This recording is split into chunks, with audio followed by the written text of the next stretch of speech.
Bonjour à tous, bienvenue pour ce petit webinaire avec Nicolas Descaux et moi-même, c'est-à-dire deux des gérants de Clarton Valeur.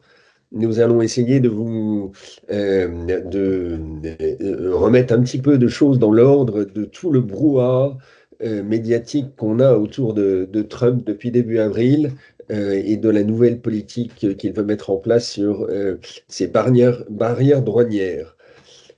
Alors, on va tout de suite commencer par un petit rappel sur où est-ce que nous en sommes aujourd'hui et surtout ce qui s'est passé ces dernières années, dernières décennies. Vous avez ici les balances commerciales des biens manufacturés et vous avez les États-Unis en bleu foncé en bas. Et pourquoi ils sont bas? Parce que, ils ont un gros déficit sur les biens manufacturiers. Et comme vous pouvez le voir, tout ça s'est accentué fortement à partir des années 90. C'était déjà creusé dans les années 80 du fait de l'Allemagne et du Japon qui importaient de plus en plus qui exportaient de plus en plus vers les États-Unis. Mais le gros facteur nouveau depuis 30 ans, c'est l'arrivée de la Chine qui est en rouge et qui n'a cessé depuis le début des années 2000 d'augmenter ses excédents commerciaux vis-à-vis des États-Unis. Alors, pour rappel, pour avoir la vue globale sur le commerce mondial, il y a, et sur l'économie mondiale, à travers le PIB, il y a trois zones qui comptent. Ce sont les États-Unis avec euh, à peu près 27% du PIB mondial, enfin l'Europe large, c'est-à-dire zone euro plus Grande-Bretagne avec à peu près 21%, et puis aujourd'hui la Chine avec à peu près 17%. Alors, euh, ce qu'il faut avoir aussi en tête, c'est que les échanges, ce n'est pas uniquement les biens manufacturés, c'est également des services, et puis ce sont des capitaux. Parce qu'il y a des pays qui exportent du capital, parce qu'ils vont investir à l'extérieur de chez eux, et d'autres pays qui sont évidemment beaucoup plus preneurs de capital.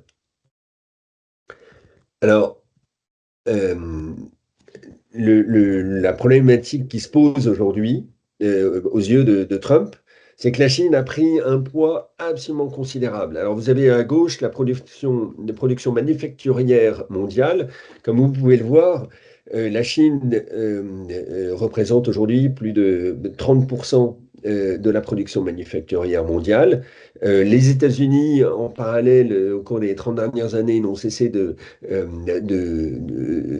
baisser en proportion de cette production mondiale. Le Japon aussi, d'ailleurs, a baissé, et l'Allemagne aussi. Mais c'est la Chine qui est en train de tout dévaster, si je puis dire. Et si on regarde à droite le nombre de produits sur lesquels la Chine détient plus de 50% de parts de marché à l'export, eh ben on voit que là aussi, ça n'a cessé de progresser au cours des 20 dernières années, 25 dernières années. Alors, tout ça démarre il y a 25 ans parce que concrètement, la Chine intègre l'OMC, c'est-à-dire l'Organisation mondiale du commerce, il y a 25 ans et à partir de là, s'envole en termes d'exportation dans le monde. Alors, là aussi, petit rappel pour avoir des repères.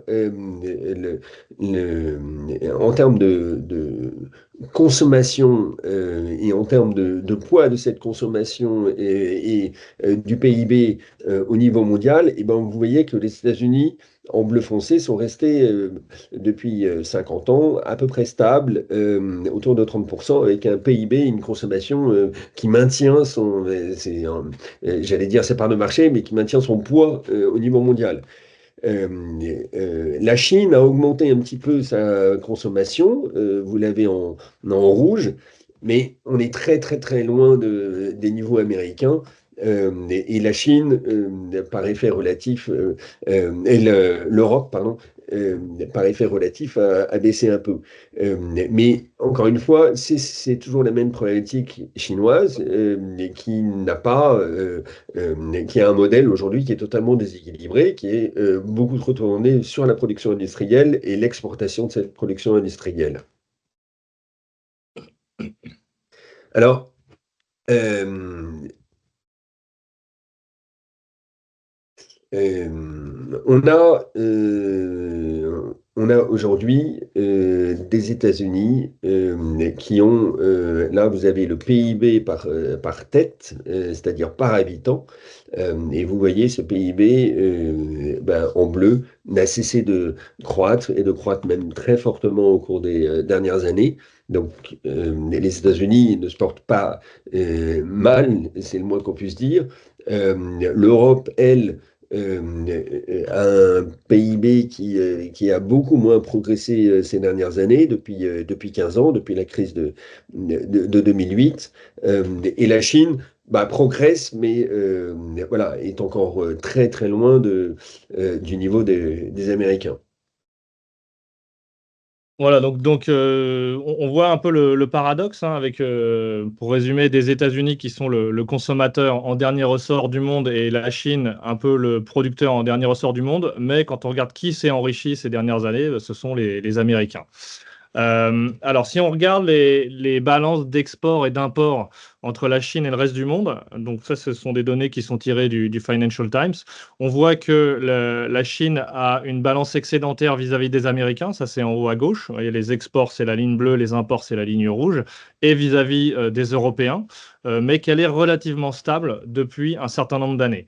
Et l'augmentation des exports chinois, en fait, c'est surtout fait au détriment des autres pays comme le Mexique, le Vietnam, Singapour et puis la Thaïlande. Vous voyez en bas à droite, c'est assez significatif. On voit que la détérioration de la balance commerciale en Thaïlande vis-à-vis de la Chine. Donc la Chine gagne des parts de marché. Leurs parts de marché se sont un peu stabilisées, mais en restant à des niveaux excédentaires avec les deux grosses zones que sont les États-Unis et l'Union européenne. Et par contre, s'étend et en forte croissance dans tous les autres pays du monde. Alors, ce gros déséquilibre dans l'économie mondiale, ça serait gérable si on était comme dans les années 80, à discuter entre pays alliés, amis, comme c'était le cas entre les États-Unis et le Japon et l'Allemagne, donc dans les années 80, qui ont fini par les accords du Plaza avec un dollar plus faible et qui a permis un peu de rééquilibrer les choses au fur et à mesure. Le problème ici aujourd'hui, c'est que la Chine est une puissance potentiellement hostile et visée révisionniste sur le plan territorial, à la fois en mer de Chine et à Taïwan, et est en train de se doter d'une armée extrêmement moderne, donc avec des chasseurs très modernes que vous voyez en haut à gauche, des missiles balistiques que vous voyez en haut à droite, et une marine de premier rang, comme ce que vous pouvez voir en bas, avec le tout dernier porte-avions qui vaut un porte-avions américain au détail près qu'il a une propulsion diesel au lieu d'avoir une propulsion nucléaire. Mais donc, on a affaire à une puissance mondiale qui entend se comparer aux États-Unis et potentiellement même se confronter aux États-Unis. Et donc ça, quand on a des négociations commerciales, ça facilite vraiment pas les choses. Alors, si on fait le bilan, donc il y a l'équilibre des échanges de biens manufacturés, ça c'est une chose. Mais comme Guillaume vous l'a dit précédemment, il n'y a pas que ça. Il y a les services et il y a les capitaux, les revenus de capitaux aussi, qu'il faut prendre en compte. Et ça, c'est pris en compte dans une mesure qu'on appelle la balance courante, qui est une autre façon de regarder les déséquilibres, qui est un peu meilleure que juste l'équilibre de la balance commerciale, mais qui n'est pas non plus absolument parfaite. Et là, ce que vous pouvez voir, c'est que les États-Unis, vous voyez la ligne grise, donc avaient un déficit de la balance courante dans les années 2000-2010 assez élevé, au-delà de 4% du PIB. Et une grosse partie de ça, c'était un déséquilibre pétrolier qui s'est complètement comblé dans la décennie qui a suivi grâce au pétrole de schiste. Et vous voyez que la balance courante était revenue à moins 2%, ce qui est quelque chose, on n'est pas encore à l'équilibre, mais c'est un peu plus gérable. Et puis, ça s'est de nouveau dégradé depuis le Covid. Et là, la balance courante américaine est autour de moins 4% du PIB. Donc, entre 1000 et 1500 milliards de dollars, donc des masses quand même de capitaux assez importantes. Et en face de ça, vous avez la balance courante européenne qui est excédentaire depuis enfin, en fait, le début des années 2010. Vous voyez, il y a une chute là au moment de 2022. Ça, c'est la crise des prix de l'énergie, la crise des prix du gaz et aussi du pétrole. Et puis, avec la baisse des prix de l'énergie, on est revenu à un excédent structurel qui est autour en ce moment d'environ 2%. Et en fait, dans l'économie mondiale, vous avez les États-Unis qui ont une balance déficitaire de 4%, l'Europe qui est excédentaire de 2%, la Chine qui est excédentaire de 2%, et c'est ça l'équilibre actuel. Donc, la Chine et l'Europe qui, en fait, sont structurellement excédentaires vis-à-vis des États-Unis. Et nous, on pense que c'est à ce problème que Trump est en train d'essayer de s'attaquer. Bon, on pourra juger de la méthode, hein, elle est probablement assez maladroite, mais le problème n'est pas, enfin, c'est pas absurde de vouloir traiter ce problème. Alors, quand on a des déficits structurels comme ça, au bout d'un moment, en fait, c'est un peu comme un pays, on pourrait le comparer à un ménage dans la mesure où un ménage a des dépenses et des recettes. Donc, ces recettes, ça va être ses salaires, par exemple, mais ça peut aussi être des recettes de capitaux, des dividendes ou des intérêts ou des loyers. Et en face de ça, il a des dépenses. Et quand les dépenses sont supérieures aux recettes, eh bien, il faut financer ce déficit. Il y a deux solutions. Soit on emprunte auprès du banquier, soit on vend des actifs. Donc, par exemple, si vous avez plusieurs appartements et que vous dépensez plus que ce que vous gagnez, eh ben, vous allez probablement être obligé de vendre des appartements que vous aviez. Et donc, c'est ce que fait les États-Unis depuis maintenant, c'est ce que font les États-Unis depuis maintenant 40 ans. Et ils ont ce qu'on appelle une position nette d'investissement international qui s'est détériorée, qui était autour de l'équilibre dans les années 80 et qui est maintenant à moins 75% du PIB, c'est-à-dire de la taille de leur économie.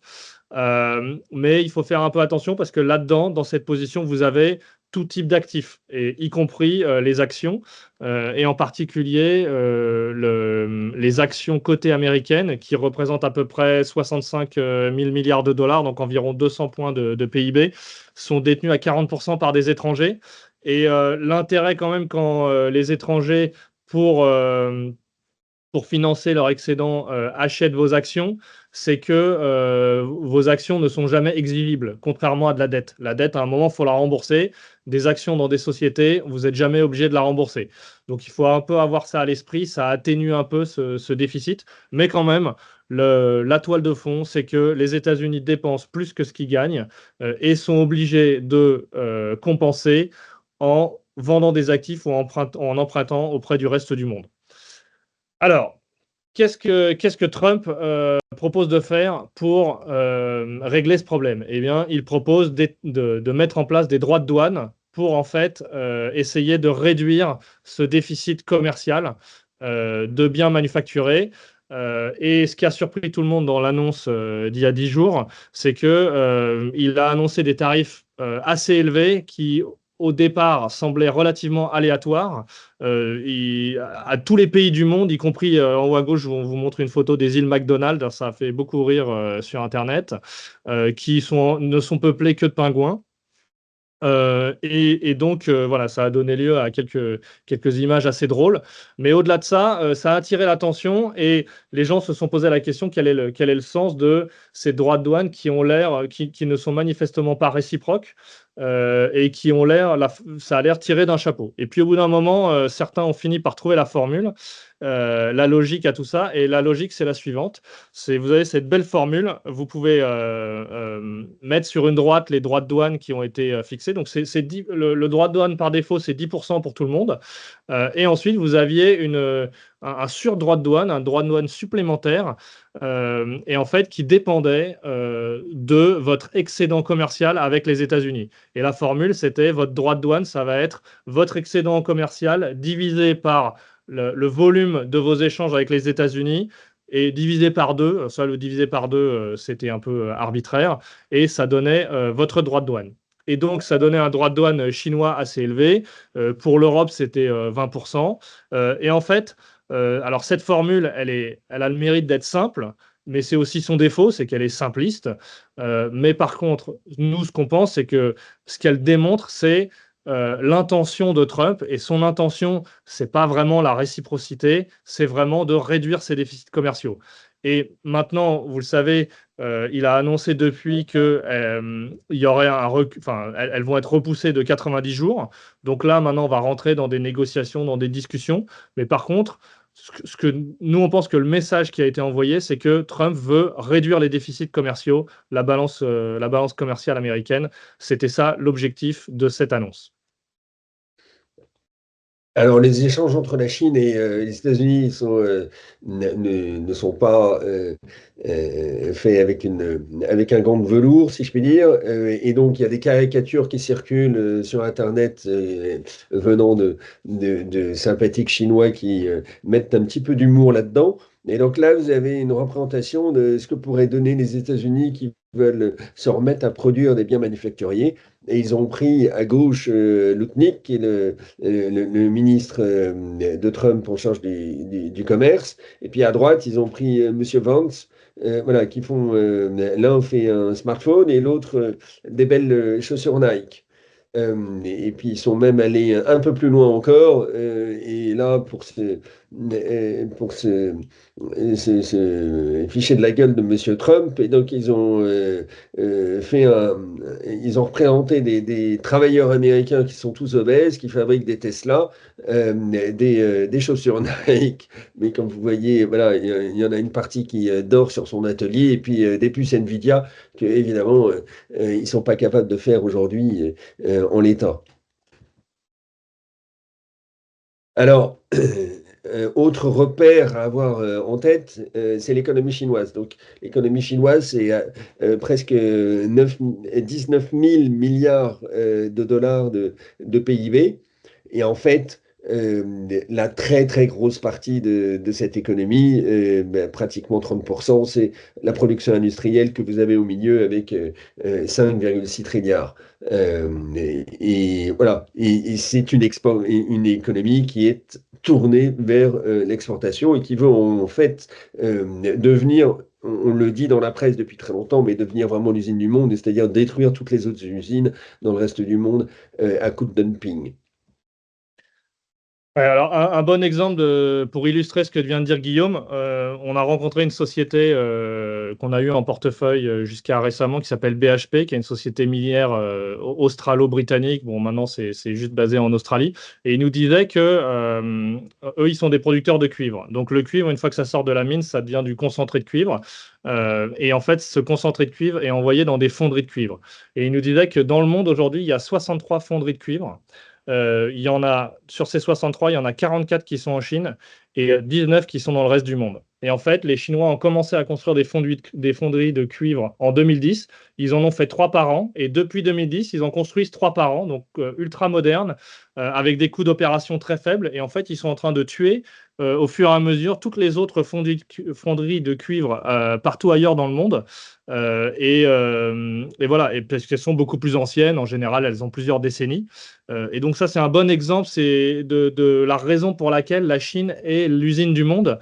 C'est que vous avez des programmes de construction, des espèces de plans Mesmer par secteur qui n'arrêtent pas, enfin, des centrales nucléaires, des fonderies de cuivre, des fonderies d'aluminium, et ils montent en gamme.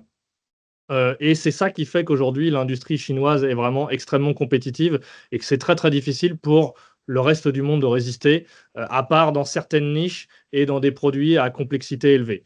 Alors, maintenant, donc, Trump va mettre des droits de douane. On a compris qu'en fait, c'est un peu, on pourrait se représenter les choses comme un circuit électrique où vous avez un point à haute tension et un point à basse tension. Le point à basse tension, ça serait les États-Unis. Le point à haute tension, ça serait la Chine. Et les électrons ou les produits qui vont de la Chine vers les États-Unis. Et Trump, il veut mettre une résistance, il veut mettre un frein. Alors maintenant, qu'est-ce que ça va donner dans l'économie mondiale? Eh bien, en fait, les chaînes d'approvisionnement, depuis 30 ans, les sociétés industrielles, européennes, américaines, ont mondialisé leurs chaînes d'approvisionnement et donc elles ont des capacités de production partout dans le monde, y compris en Chine, hein. Dans les exports chinois, il y a une partie, probablement 25-30%, qui sont en fait c'est des sociétés occidentales qui en sont propriétaires et qui les opèrent. Et on a rencontré la semaine dernière un producteur de verre industriel qui nous disait que eux, ils ont des fours à verre en Europe, ils ont un four en Chine Ils ont un four au Brésil et ils ont un four aux États-Unis. Ils nous disaient qu'avec avec les tarifs, le four aux États-Unis va fonctionner à 100%. Aujourd'hui, le four européen ou les fours européens produisaient à 80%. C'est-à-dire que la capacité européenne, et ça je pense que c'est assez représentatif de ce qui se passe dans l'industrie européenne, elle n'est pas complètement utilisée, notamment chez les énergo-intensifs, parce que l'énergie coûte très cher. Et donc du coup, une société qui peut produire un peu partout dans le monde jusqu'à maintenant avait tendance à minimiser sa production en Europe parce que c'est celle qui a les coûts d'opération les plus élevés.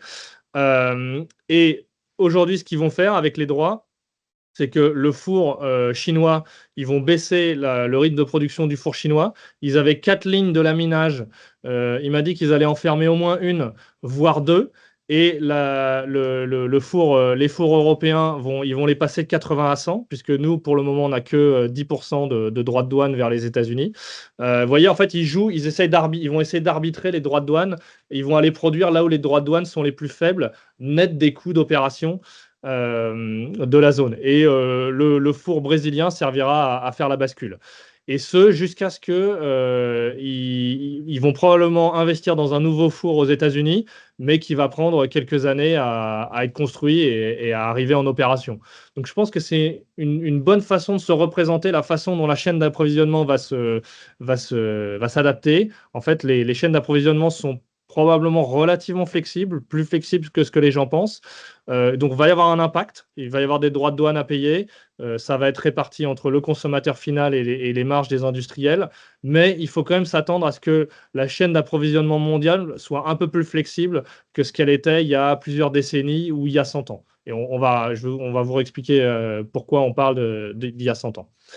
Alors ensuite, si on regarde les échanges entre les États-Unis et la Chine, puisque là, après les annonces de Trump, puis le gel des droits supplémentaires, à part pour les Chinois qui ont répondu en augmentant leurs propres droits.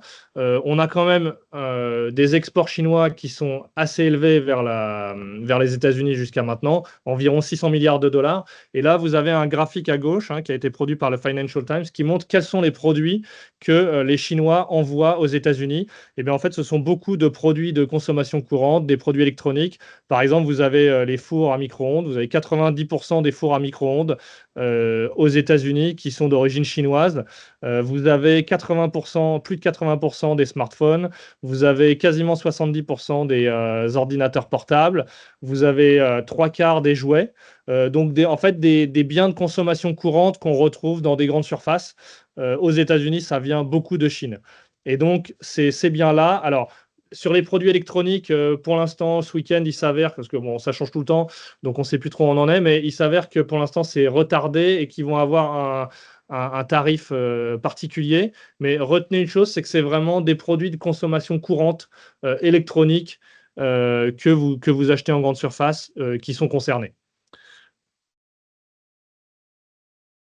Alors, la Chine aujourd'hui, vous voyez ici les exportations, enfin les excédents commerciaux chinois de produits manufacturés. Comme vous voyez, je le disais tout à l'heure, ça démarre au début des années 2000, parce qu'au début des années 2000, la Chine rentre dans l'OMC et bénéficie de tous les marchés qui appartiennent à l'OMC, et notamment le marché européen et le marché américain. Et cet excédent n'a cessé de croître, et notamment, bon, alors il y a eu d'énormes poussées enfin, au début de la décennie 2010. Il y en a eu une encore récemment. Et même s'il y a eu des petites phases de ralentissement comme en 2017, 18, 19, ça repart de plus belle derrière. Et c'est exactement ce qu'on est en train de vivre aujourd'hui, après un petit ralentissement en 2022 et 2023.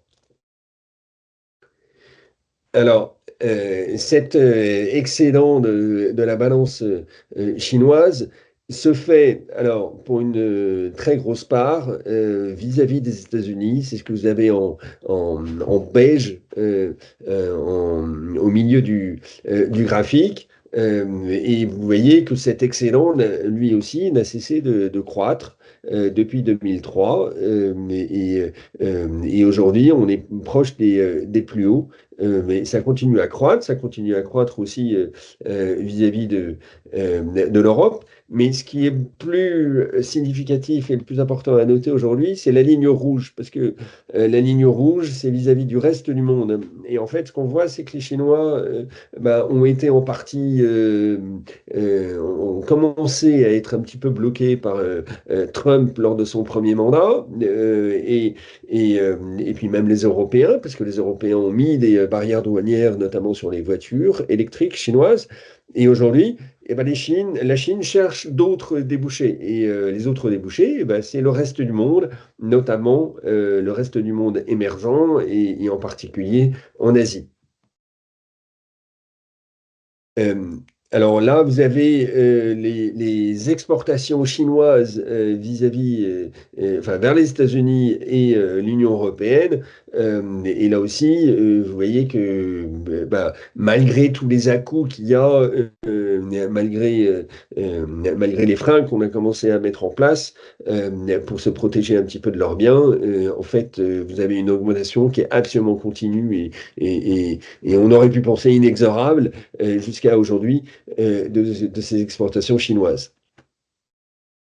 Alors, un autre pays qui défraye un peu la chronique et qui génère des gros excédents, c'est l'Irlande. Et on pense que ça vaut un peu la peine de s'arrêter dessus parce que, en fait, qu'est-ce qui a lancé la machine, l'usine du monde chinoise il y a 30 ans, ou je dirais même il y a 40 ans, puisqu'en fait, ça a commencé à la fin des années 70. Hein, les premières implantations de constructeurs automobiles allemands, c'est 78, hein, Volkswagen. Donc, ça fait, oui, presque 50 ans maintenant.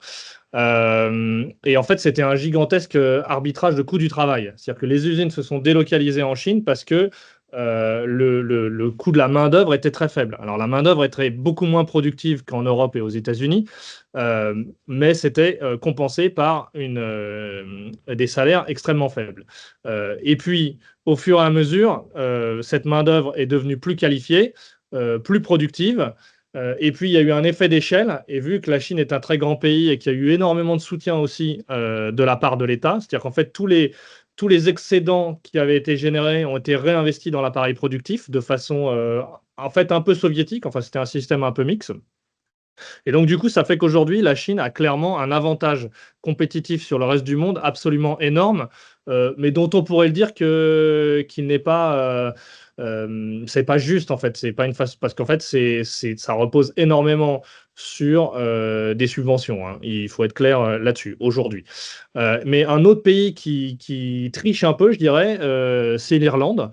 Parce que nos amis irlandais, eux, c'est pas un arbitrage de coût du travail, c'est un arbitrage de coût du capital.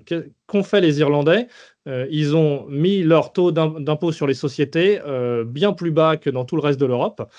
Ils ont aussi subventionné des implantations. Et alors, un bon exemple, c'est par exemple Apple, où en fait les produits Apple viennent faire un petit stop en Irlande. Et pour tous les produits en fait qui sont relativement légers à transporter et qui ont beaucoup de valeur ajoutée, c'est intéressant de venir faire un sas de décompression en Irlande pour profiter de cet impôt sur les sociétés. Et vous voyez, prenons un téléphone Apple qui coûte, disons, 900 euros. Il va être produit, le coût de fabrication en Chine et bien maintenant en Inde et au Vietnam va être, disons, de l'ordre de 450 euros. À ce moment-là, ce téléphone, donc là, il n'y a quasiment pas de profit qui a été fait, c'est du pur coût de fabrication. Ce téléphone est envoyé en Irlande, acheté par Apple Irlande à 450 euros, puis réenvoyé soit dans un pays européen, soit aux États-Unis. Et là, à ce moment-là, ils vont le facturer à la douane un prix qui est assez proche du prix payé par le consommateur final, disons entre 850 et 900 euros pour notre exemple.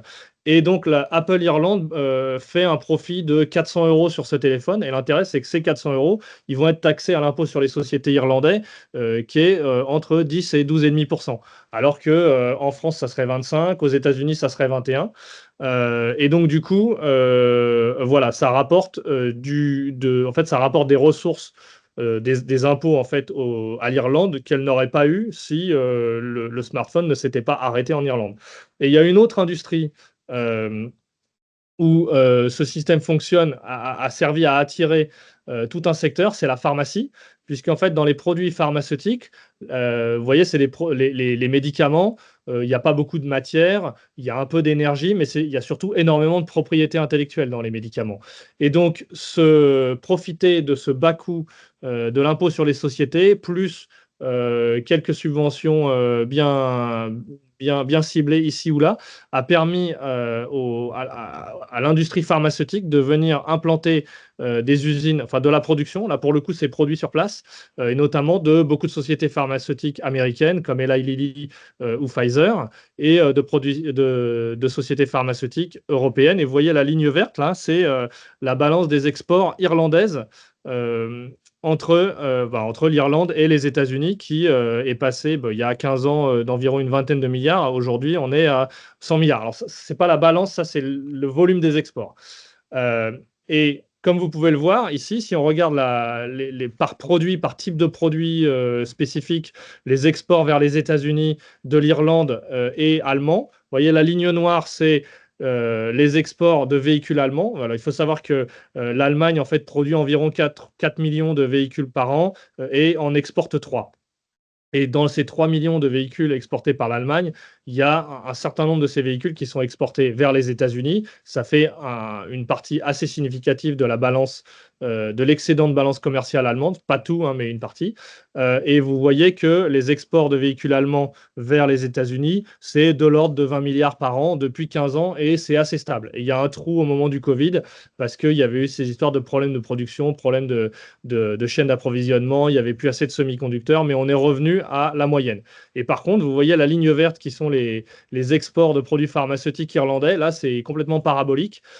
Et ça, évidemment, Trump, il a bien ça en tête et il va mettre un frein à tout ça avec. Alors, lui, l'outil qu'il veut utiliser, c'est des droits de douane.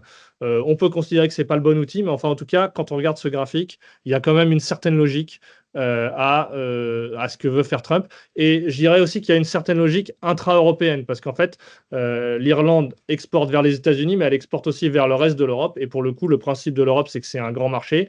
Et donc, on ne peut pas imposer des droits de douane, je veux dire, les autres pays européens, pour pallier ce différentiel d'impôt sur les sociétés. Et moi, je pense que ça va être un sujet de tension, enfin, nous pensons que ça va être un sujet de tension en Europe dans les mois et les années qui viennent avec l'Irlande. Voilà. Alors, et il y a un autre sujet que Trump a évoqué, et notamment vis-à-vis de l'Europe, parce qu'il a dit l'Europe ne paie à ce jour presque pas de droits de douane, enfin jusqu'à début avril, quand quand l'Europe exporte vers les États-Unis. Et à l'inverse, c'est totalement injuste, dit-il, parce que quand les Américains exportent vers l'Europe, non seulement ils ont des droits de douane, mais en plus, ils sont taxés avec une TVA à 20% à peu près selon les pays. Alors, on a voulu remettre là aussi les choses au clair, et vous avez ici, sur cette petite carte, les taux de TVA qui sont propres à chaque État américain. Et en fait, ce que vous pouvez voir, c'est qu'en gros, il varie entre 0 et 10%. Mais vous avez quelques États comme l'Oregon, le Montana et le Delaware et quelques autres qui sont à 0. Mais concrètement, c'est entre 0 et 10%. Alors la logique de Trump, c'est de dire, tout ça, ce sont des rentrées fiscales pour les pays européens quand ils touchent 20% sur la TVA. Alors certes, les produits européens, c'est ce qu'on pourrait lui répondre, sont aussi taxés à 20% quand ils sont vendus sur le sol européen. Mais tout de même, lui qui raisonne, qui a besoin de financer ses déficits budgétaire, il raisonne en rentrée fiscale et il se dit, il y a un petit déséquilibre là. Moi, Américain, je touche moins sur les produits qui sont vendus sur mon sol.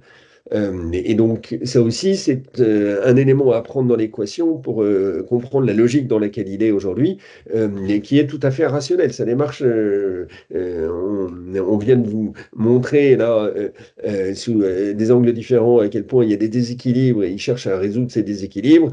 Voilà, et ces rentrées fiscales, c'est exactement la même chose.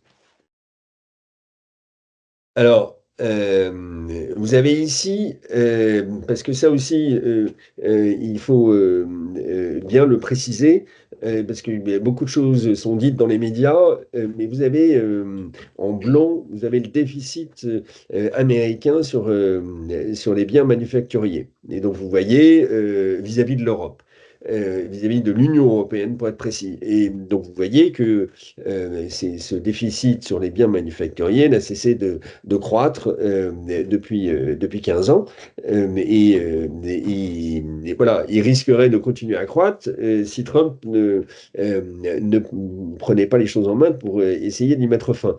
Alors, il est beaucoup dit que oui, mais en fait, les Américains exportent énormément de services. La balance des services, effectivement, américaine est très excédentaire, mais le graphique est un peu trompeur parce en fait, on ne voit pas la moyenne de ces excédents et les petites barres individuelles laissent penser qu'on est à peu près sur un même niveau d'excédent de services que le déficit sur les biens manufacturiers. En fait, les excédents sur les biens de service ne représentent in fine que la moitié du déficit sur les biens manufacturiers. Et donc là aussi, voilà, Trump réagit et voudrait mettre fin à ce déséquilibre-là.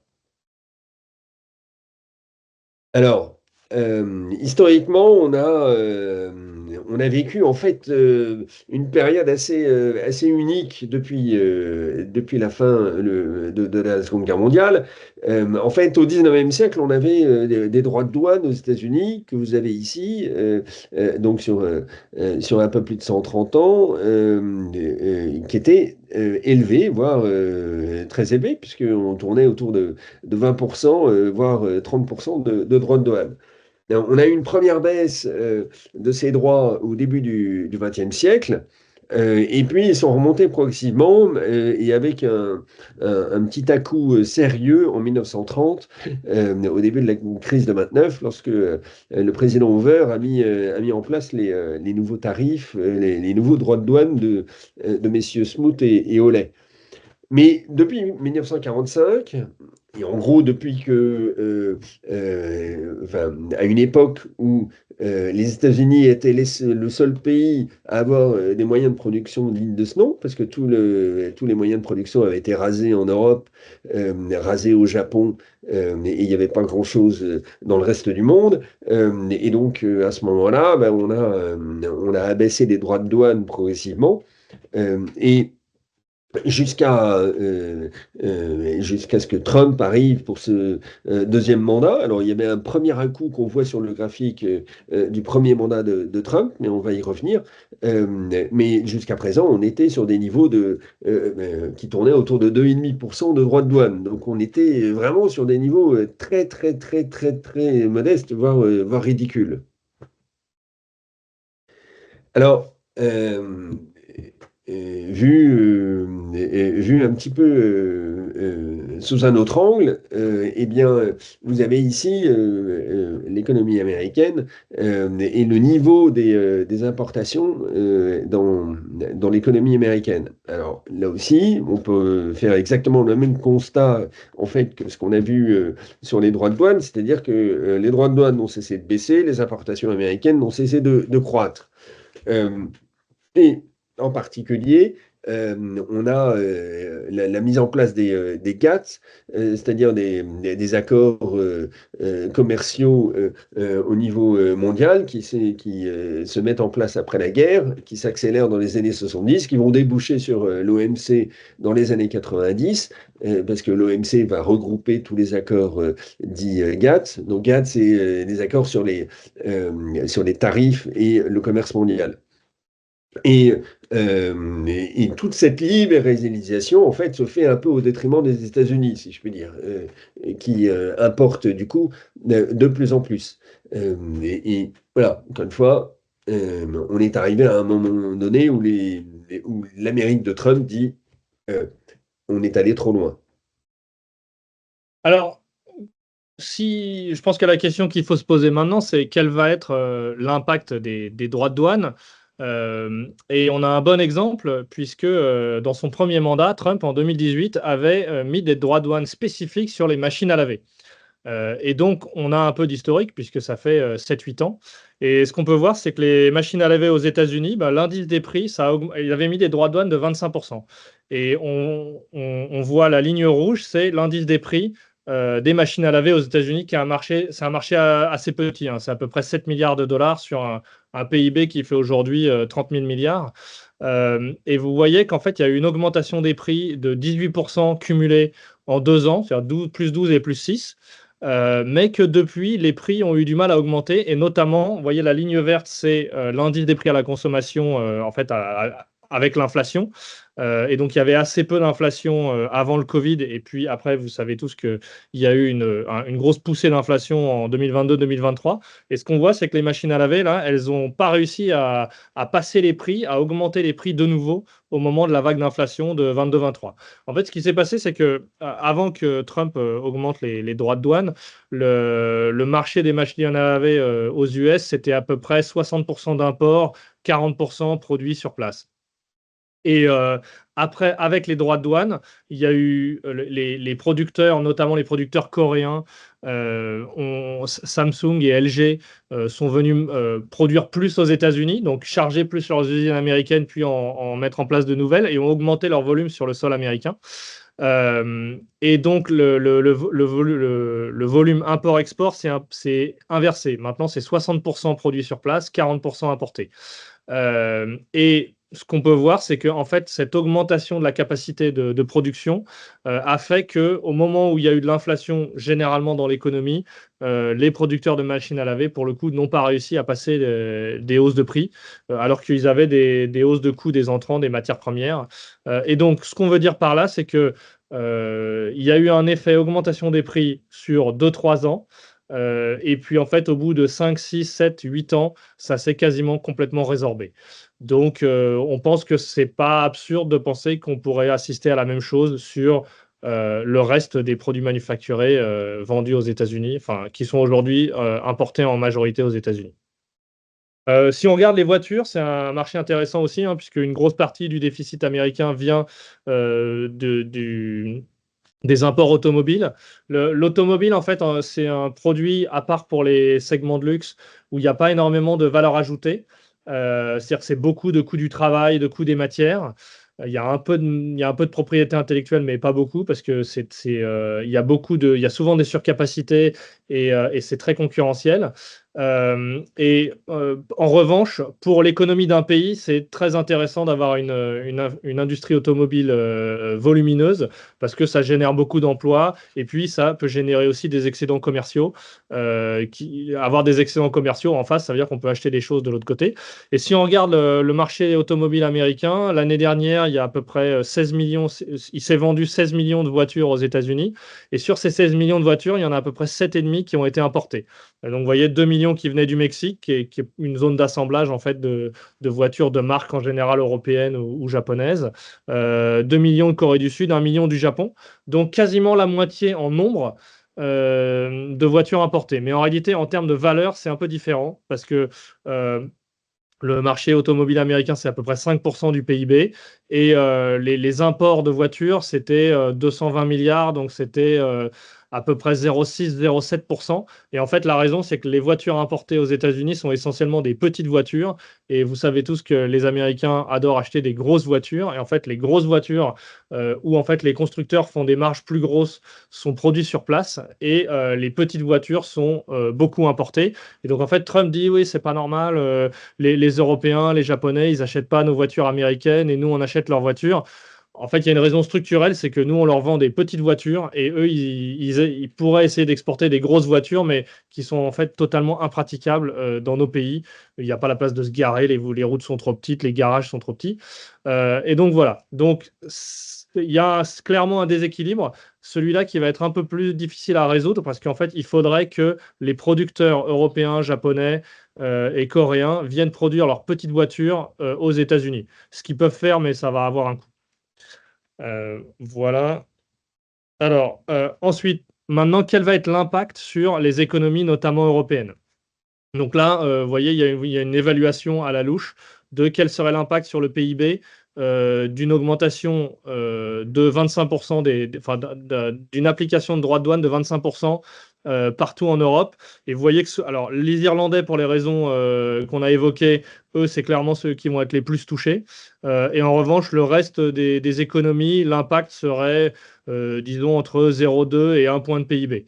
Donc un impact pas mineur et qui sera probablement compensé en partie par les plans d'investissement allemands, notamment dans la défense, allemands et européens dans la défense et le plan allemand dans les infrastructures. Donc il y aura un impact en Europe, les Irlandais seront très touchés et il y aura des mécanismes de compensation fiscaux. Alors, là, vous avez, pour essayer de comprendre aussi ce qui s'est passé ces dernières années, vous avez depuis 2000 des graphiques publiés par le FT, le Financial Times, et vous voyez qu'aux États-Unis, dans la partie manufacturière, et ben, en fait, les États-Unis sont montés en gamme. C'est-à-dire que vous avez en bleu foncé, vous avez toute la tech, la high-tech américaine qui n'a cessé de croître. Vous avez en rouge tout ce qui est la défense et l'aéronautique. Là aussi, ça a bien cru au cours des 25 dernières années. Et à l'inverse, ce qui a décru, ce qu'en fait on a externalisé, c'est la production de vêtements, de textiles en tout genre, et de chaussures, etc. Ce sont les lignes bleu clair que vous avez en bas. Et en termes d'emploi, eh bien, vous avez le même phénomène, c'est-à-dire que les Américains ont cessé de produire, enfin de créer de plus en plus d'emplois très qualifiés. Là, vous avez le détail du rythme de croissance des emplois par secteur aux États-Unis depuis 30 ans. Ce que vous pouvez voir, c'est que le manufacturing, c'est-à-dire la production industrielle, n'a cessé de voir sa part de marché sur le marché de l'emploi, si je peux dire, baisser. Donc on partait de 16% en 1990, on est arrivé à 8% aujourd'hui. Et à l'inverse, eh bien, vous avez des emplois de services professionnels, les business services et puis tout ce qui est lié un petit peu au vieillissement de la population, c'est-à-dire tout ce qui est santé, hospitalité et loisirs. Mais qui, eux, n'ont cessé de croître. Donc, vous avez les services qui sont passés de 10 à 14%, et vous avez les loisirs et l'hospitalité 8,5, 10,7, et la santé qui a fait un bond, là, pour le coup, de 8,3 à 14,5. Évidemment, encore une fois, ça reflète la démographie américaine, mais ça reflète aussi ce changement structurel de l'économie américaine avec des produits à très haute valorité dans les services et dans la high-tech. Alors, on voulait aussi remettre les choses en place pour avoir des repères et pour resituer un petit peu tout ce brouhaha autour des droits de douane. Vous avez ici un calendrier de l'administration Trump. En gros, voilà, depuis son élection en novembre dernier jusqu'à cet été. Pourquoi est-ce qu'on reprend ça? C'est pour montrer que tout ça, il y a beaucoup de rationalité là-dedans. Trump arrive, il fait voter un budget, enfin, il propose un budget qui est en attente d'adoption. Tout de suite, il met deux choses en place face, c'est-à-dire le dollar d'Elon Musk, pour réduire les dépenses de l'État fédéral américain, et puis la guerre commerciale qui est déclenchée pour faire rentrer des droits de douane dans les caisses de l'État fédéral américain. En fait, ce qu'il faut voir, c'est que Trump voilà, a un petit défi avec le déficit budgétaire américain. Donc, on est en plein aujourd'hui, courant avril, au milieu du mois d'avril, dans l'instauration de ces droits de douane. J'aurais envie de dire qu'on est en plein dans enfin, que nous mangeons, nous, extérieurs et investisseurs surtout, le pain noir de ce calendrier. Parce que normalement, il devrait y avoir des choses plus réjouissantes qui viendront après de la part de cette administration Trump. Alors, encore une fois, Trump, il a l'air tout puissant, mais il n'a pas de marge de manœuvre si considérable que cela. Parce qu'il a beaucoup de choses à négocier, et notamment autour du budget. Il a besoin de faire voter son budget par le Congrès, c'est-à-dire la Chambre des représentants et le Sénat. Et comme vous pouvez voir ici, eh ben, la majorité qu'il a à la fois à la Chambre des représentants et au Sénat, ce qui est déjà très bien d'avoir une majorité dans les deux chambres, mais cette majorité est assez faible. Parce que si je prends l'exemple du Sénat, ben, vous voyez, ils ont 53 républicains pour une majorité qui se situe à 50. Mais le problème, c'est que tous les élus républicains ne suivent pas Trump voilà, comme de bons petits soldats. Et donc, Trump doit négocier. Et un des arguments de sa négociation, c'est évidemment de trouver des rentrées fiscales supplémentaires. Et comme je le disais à l'instant, c'est le Doge pour faire baisser les dépenses de l'État, et puis c'est les droits de douane pour de nouveaux impôts. Alors, pourquoi est-ce si important? C'est que Trump, lors de son premier mandat en 2017, avait mis en place des baisses d'impôts. Rappelez-vous, ça avait été assez euphorisant. Euh, la bourse avait salué ça de manière extrêmement positive. Et il y a un certain nombre de ces baisses d'impôts qu'il veut pérenniser, poursuivre.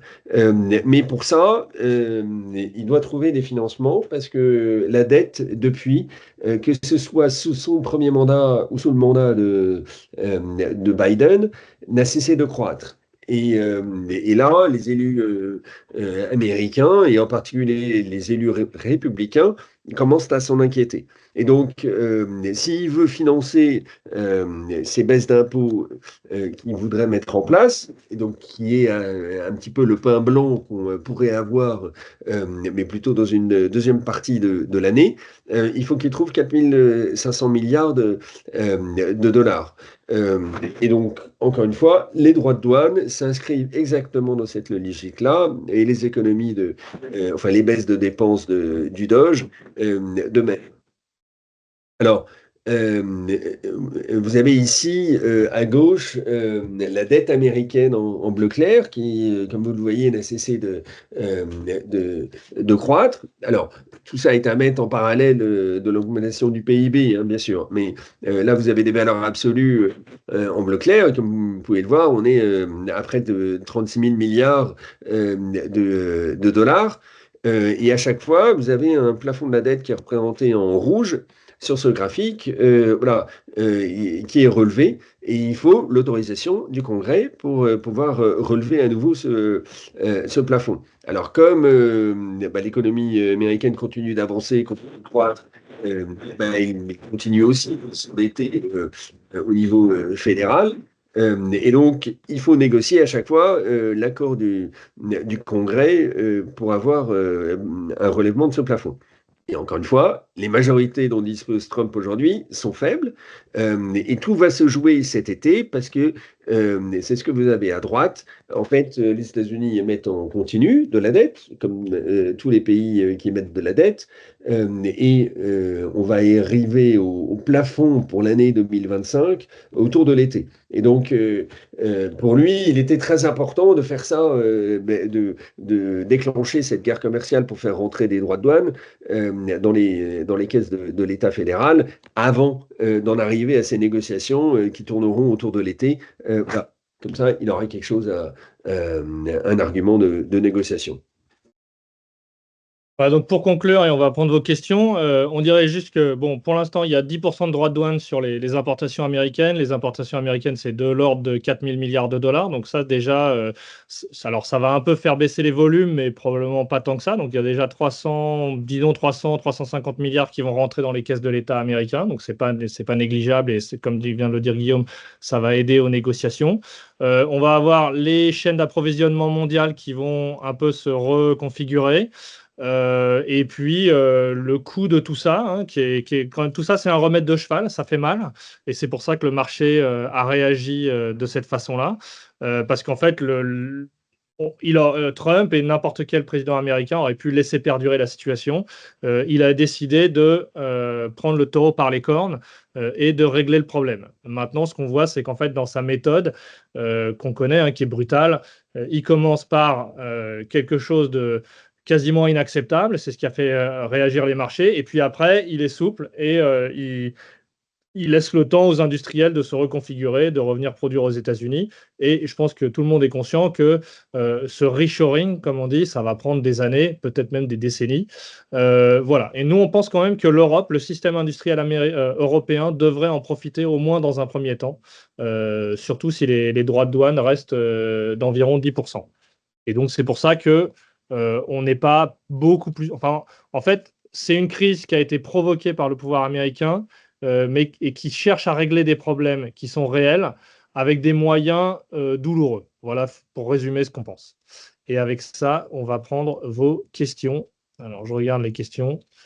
Euh, Euh, je rappelle aux participants que vous pouvez poser des questions sur le Q&A en haut de la fenêtre Teams.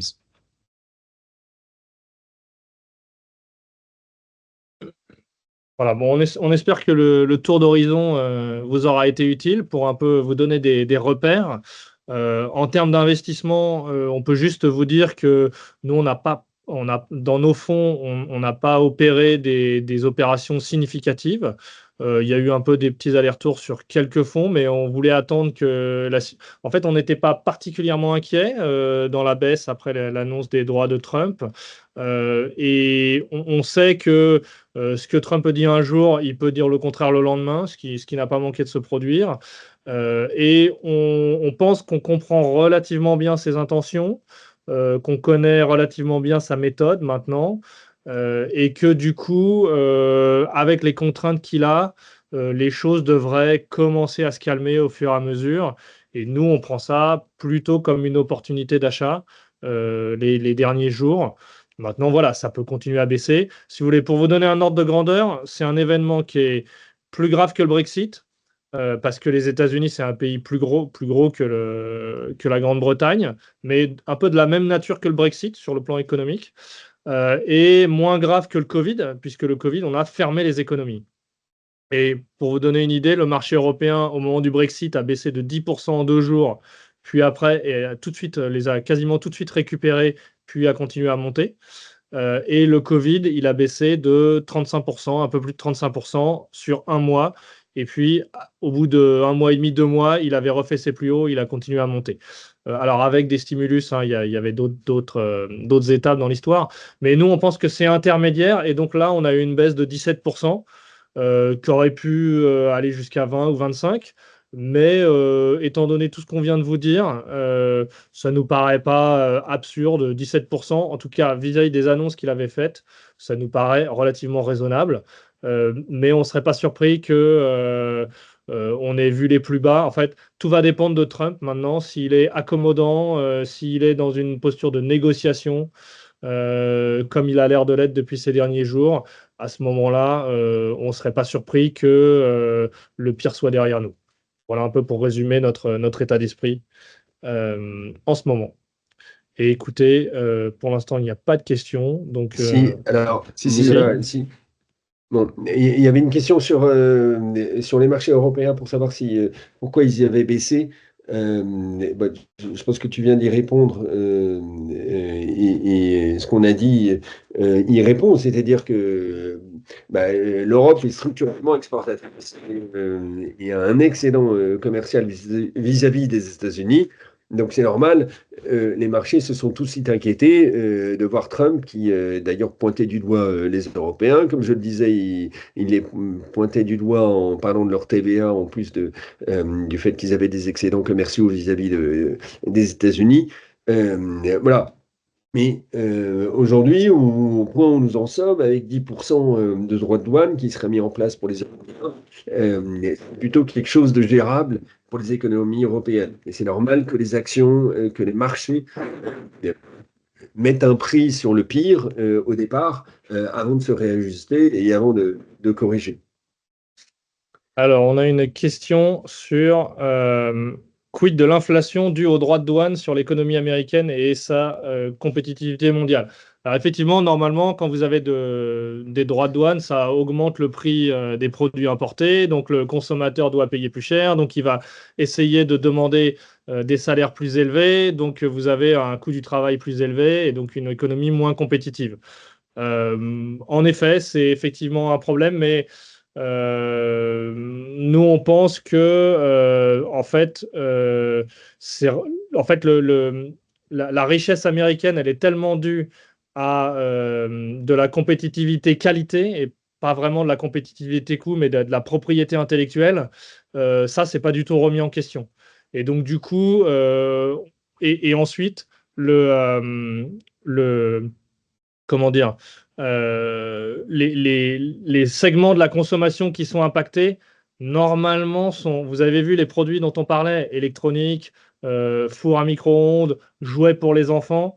En fait, pour nous, ce qu'on pense, c'est qu'il va y avoir une baisse des volumes dans ces produits qui ne sont pas des produits de première nécessité.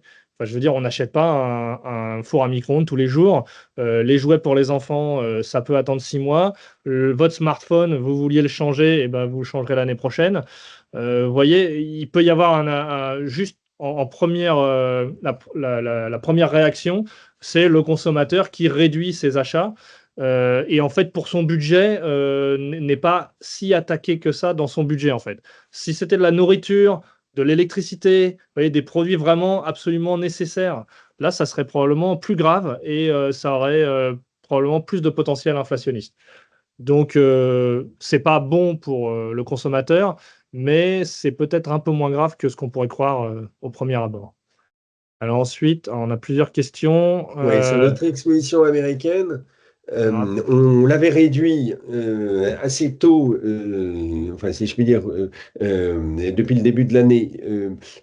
Donc elle est aujourd'hui, il en reste un peu, mais il en reste notamment sur donc on était proche de 15, on est plutôt autour de 8% aujourd'hui. Et ce qu'il nous reste nous semble pas des entreprises qui soient très très menacées par ce qui se passe à l'heure actuelle avec les droits de douane, parce que c'est essentiellement des sociétés de logiciels comme ServiceNow et CrowdStrike, et même Fortinet qu'on a introduite récemment dans le fonds. Voilà, donc qui ont pu être un peu chahutés. Et c'est d'ailleurs pour ça qu'on a pu rentrer Fortinet dans le fonds, parce que précisément le cours de bourse avait été attaqué, mais attaqué selon nous de bonnes raisons. Et voilà, c'est pour ça qu'on en a aujourd'hui une petite position. Mais encore une fois, on a réduit notre exposition américaine de manière voilà, un peu conséquente, en passant de 15 à près de 8%. Alors, on a une question. Avez-vous arbitré au sein du fonds Clartan Valeur? Si oui, quoi, quand et combien?